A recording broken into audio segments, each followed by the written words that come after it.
ఆయన కలిస్తే ఒక మాట అన్నాడు, ఎందుకు నువ్వు వచ్చినావు ఇక్కడికి కలవడానికి వచ్చినావు అని అన్నాడు.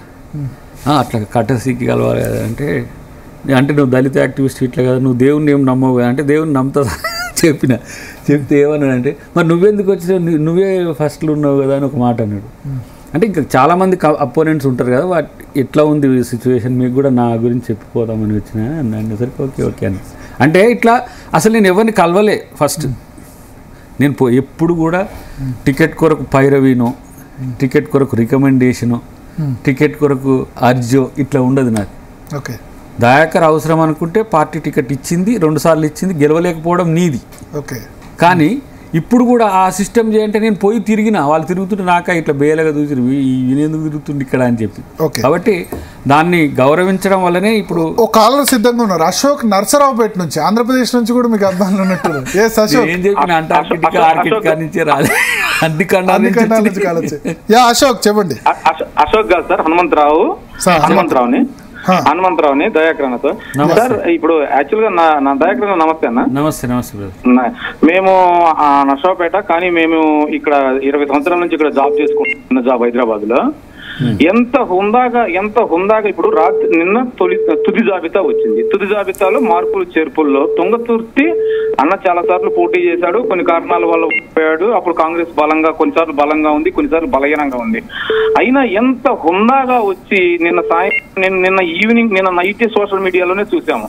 ఉదయం లేఖంలోనే సోషల్ మీడియా అన్న ఫేస్బుక్ లోనో ఎక్కడో యూట్యూబ్ లో ఇది నేను ఎటు వెళ్ళలేదు, నా మద్దతు కాంగ్రెస్ కి అని ఎంత హుందాగా చెప్పాడంటే హ్యాట్స్ ఆఫ్ టు అన్న.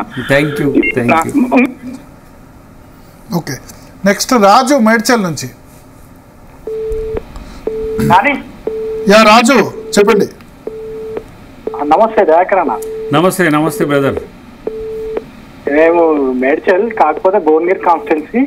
ఓకే, మేడ్చల్ మేడ్చల్ ఉప్పల్. ఓకే చెప్పండి. నాకు మీరు ఉద్యమకాలం నుంచి మీరంటే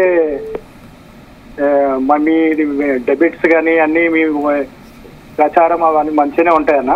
కాకపోతే మీకు టికెట్ రాకపోవడం కొంచెం బాధగానే ఉంది. చాలా మంది అదే ఫీల్ అవుతూ మెసేజ్లు నేను చెప్తున్నా. నిన్నటి నుంచి ఈ ఫోను ఏ నిమిషం అన్నా ఆగుతుందా అని చూస్తున్నా నేను నిన్నటి నుంచి.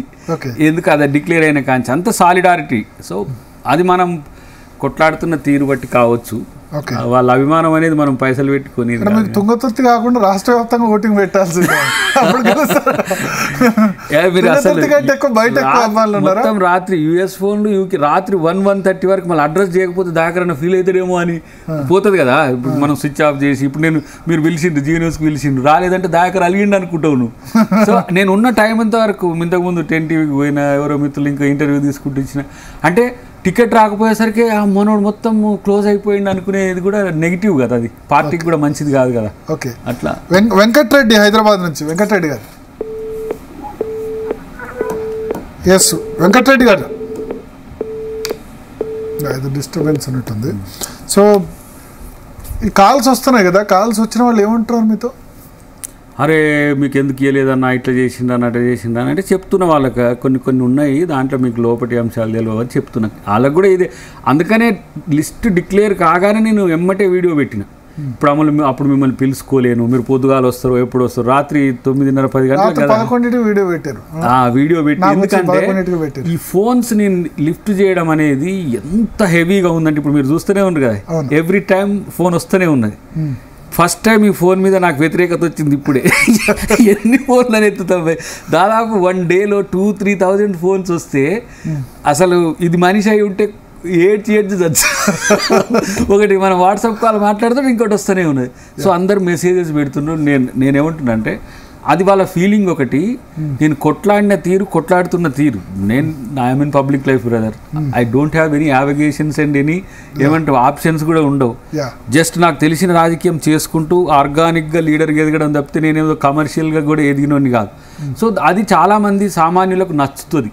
కాబట్టి రాకపోతే కూడా ఇంత ఓపెన్గా ఉంటారు ఆ మనసులో అనుకునే కాడికి నువ్వే అసలు ఏడ్సుడు గేట్లు కొట్టుడు ఇది చెప్తున్నావు. చాలా మంది ఏమన్నారు, నువ్వు ఇంత ఓపెన్గా ఉంటున్నావు, ఇంత ఏంది సీరియస్గా ఉండకుండా ఉంటున్నావు అంటే ఏం చేస్తావు? దానివల్ల వచ్చే లాభం ఒక్కటి చెప్పండి. నిర్ణయం మార్చడానికి వీలు లేదు, మార్చమని నేను అడగను. పార్టీలో అది ఉంటేనే పార్టీలో ఉంటా అనే ఆలోచన నాకు లేదు. నా ఆలోచనలు ఎప్పుడు కూడా ఎంతసేపు